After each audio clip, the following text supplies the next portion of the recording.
Hello student, आज हम लोग पढ़ेंगे सस्य आवर्तन क्या है और सस्य आवर्तन के उदाहरण क्या है। तो चलिए वीडियो को स्टार्ट करते हैं। सबसे पहले देखिए सस्य आवर्तन। सस्य आवर्तन को हम लोग दूसरे भाषा में यानी कह सकते हैं फसल चक्र होता है। सस्य आवर्तन का मतलब होता है फसल चक्र होता है। सस्य आवर्तन का मतलब होता है फसल चक्र, और इसी को हम लोग सस्य आवर्तन फसल चक्र कहिए या सस्य आवर्तन कहिए, बात देखिए। तो चलिए हम लोग देखते हैं यहाँ पे फसल चक्रण द्वारा मृदा के पोषणीय स्तर को बराबर रखा जा सकता है। फसल चक्र के द्वारा मृदा के जो पोषण के स्तर हैं उसको बराबर रखा जा सकता है। जैसे गेहूं, कपास, मक्का, आलू आदि के लगातार उगाने से मृदा में ह्रास उत्पन्न होता है। इसे तिलहन दलहन पौधे की खेती के द्वारा पुनः प्राप्त किया जा सकता है। यानी हम लोग देखिए, जिसमें गेहूं, कपास, मक्का, आलू आदि लगातार बोते हैं, जिसमें ह्रास उत्पन्न होता है। यानी ह्रास का मतलब जो आपका खेती का जो नमी है वो क्षीण हो जाती है। तो जिस कारण हम लोग तिलहनी यानी मान लीजिए अरहर बो सकते हैं, मूंग बो सकते हैं, सोयाबीन बो सकते हैं, चना बो सकते हैं। जितनी दलहनी और तिलहनी वाली फसलें हैं वो हम बोएंगे तो हमारा जो खेत की नमी है पुनः प्राप्त उससे कर सकते हैं। तो इस प्रकार हम कह सकते हैं कि फसल चक्रण मृदा संरक्षण में सहायक होता है। जो मृदा संरक्षण का मतलब क्या है? मृदा का रक्षण करे वही है मृदा संरक्षण। तो चलिए देखिए, यहाँ पे की गई है खेती। एक प्रायोगिक खेत पर सस्य आवर्तन का प्रभाव। बायो खेत में आलू, जड़ें, निवारिका, मटर सस्य चक्र अपनाकर खेती की जा रही है। दाएं खेत में पिछले 45 वर्षों से केवल निवारिका ही उगाई जा रही है। देखिए इसमें यहाँ पे आपका गेहूं लग गया है, यहाँ आपका कुछ और लग गया है, यहाँ पे देखिए तिल लग गया है और यहाँ पे आपका आलू लग गया है। यानी इसी को हम लोग मिश्रित फसल भी कह सकते हैं। और आलू की खेती यहाँ पे की गई है, और ये जौ की खेती है, ये चने की खेती है, वो गेहूं की खेती है। तो चलिए हम लोग आगे देखते हैं, इसका परिचय देखते हैं हम लोग। सभ्यता के प्रारंभ से ही किसी खेत में एक निश्चित फसल न उगाकर फसलों को अदल बदल कर उगाने की परंपरा चली आ रही है। फसल उत्पादन की इसी परंपरा को फसल चक्र कहते हैं। यानी जो पुरानी हमारी प्राचीन जो खेती हमारे पूर्वजों जो करते थे उसमें अदल बदल की परंपरा चली आ रही है। यानी किसी मान लीजिए गेहूँ खेत में हम लोग उसके मेढ़ों पर चने की बुआई कर सकते हैं या तिल की बुआई से कर सकते हैं। साथ ही साथ दोनों फसल तैयार हो जाती है। इसी को हम लोग फसल चक्र कहते हैं। अर्थात किसी निश्चित क्षेत्र पर निश्चित अवधि के लिए भूमि की उर्वरता को बनाए रखने के उद्देश्य से फसलों को अदल बदल कर उगाने की क्रिया को फसल चक्र कहते हैं। अथवा किसी निश्चित क्षेत्र में एक नियत अवधि में फसलों को इस क्रम में उगाया जाना कि उर्वरा शक्ति का सबसे कम ह्रास होना फसल चक्र कहलाता है। देखिए दिया है, आदिकाल से ही मानव अपने भरण पोषण हेतु अनेक प्रकार की फसलें उगाता चला आ रहा है। जो मानव आदिकाल से ही अपने पोषण हेतु अनेक प्रकार की फसलें उगाता चला आ रहा है। फसलों मौसम के अनुसार भिन्न भिन्न यानी अलग अलग, भिन्न भिन्न का मतलब होता है अलग अलग, अधिक मूल्यवान फसलों के साथ चुने गए फसल चक्रों में मुख्य दलहनी फसलें। देखिए जो मुख्य दलहनी फसलें होती हैं वह है चना, मटर, मसूर, अरहर, उड़द, मूंग, लोबिया, राजमा आदि का समावेश जरूरी है, यानी इत्यादि आपका। और देखिए यहाँ पे कह रहा है एक ही फसल या एक ही तरह की फसल उगाने से हानि।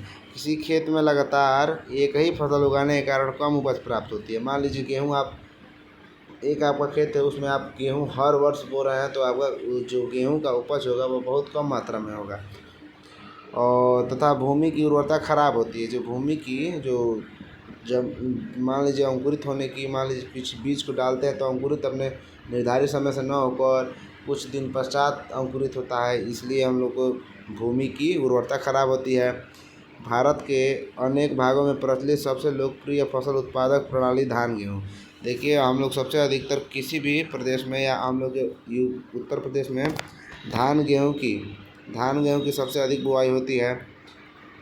और देखिए मृदा उर्वरता के टिकाऊपन के खतरे का स्पष्ट आभास कराती प्रतीत हो रही है। इसके कारण उपजाऊ भूमि का क्षरण, जीवांश की मात्रा में कमी, भूमि से लाभदायक सूक्ष्म जीवों की कमी, मित्र जीवों की संख्या में कमी, हानिकारक कीट पतंगों का बढ़ाव, खरपतवार की समस्या में बढ़ोतरी, जल धारण क्षमता में कमी, भूमि के भौतिक रासायनिक गुणों में परिवर्तन, क्षारीयता में बढ़ोतरी, भूमिगत जल का प्रदूषण, कीटनाशकों में अधिक प्रयोग तथा नाशी जीवों उनके प्रतिरोधक क्षमता का विकास आदि होनियाँ होती हैं। इसलिए हमको बदल बदल कर खेती करनी चाहिए। आगे इसी में है, आज न तो केवल उत्पाद वृद्धि रुक गई है बल्कि एक निश्चित मात्रा में उत्पादन प्राप्त करने के लिए पहले की अपेक्षा बहुत मात्रा में उर्वरकों का प्रयोग करना पड़ रहा है, क्योंकि भूमि में उर्वरक क्षमता उपयोग का ह्रास बढ़ गया है। सब विनाशकारी अनुभव से बचने के लिए हमें फसल चक्र, फसल सघनता के सिद्धांतों को दृष्टिगत रखते हुए फसल चक्र में दलहनी फसलों का समावेश जरूरी हो गया है, क्योंकि दलहनी फसलों से एक टिकाऊ फसल उत्पादन प्रक्रिया विकसित होती है। और देखिए इसके हम शस्य आवर्तन यानी फसल चक्र के लाभ देख लेते हैं। देखिए यहाँ पर दिया है लाभ, आप हेडिंग लिख लीजिएगा, फसल चक्र या शस्य आवर्तन के लाभ।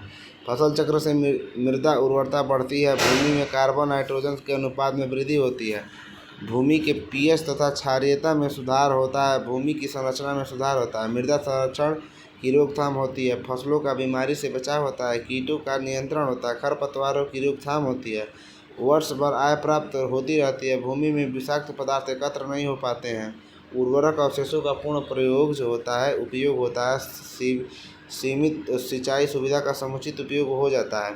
यानी कहने का मतलब यह है कि सीमित सिंचाई की सुविधा समुचित उपयोग यानी सही समय से हो जाता है। अब देखिए इसमें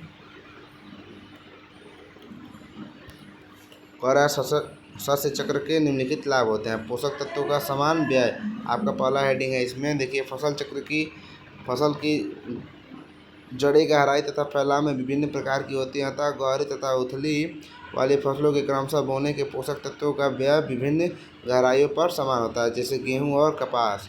दूसरा हेडिंग है पोषक तत्वों का संतुलन।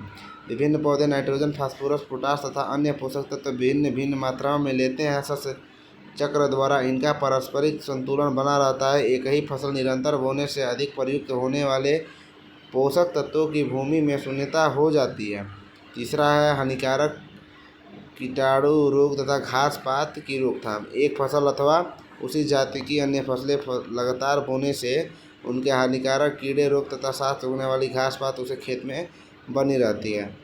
अगला हेडिंग है आपका चौथा, श्रम, आय तथा व्यय का संतुलन। एक बार किसी फसल के लिए अच्छी तैयारी करने पर दूसरी फसल बिना विशेष तैयारी के लिए ली जा सकती है और अधिक खाद चाहने वाली फसल को पर्याप्त मात्रा में खाद देकर शेष खाद पर अन्य फसलें लाभ के साथ ली जा सकती है, जैसे आलू के पश्चात तंबाकू, प्याज और कद्दू। तो चलिए मिलते हैं नेक्स्ट वीडियो में, तब तक के लिए धन्यवाद।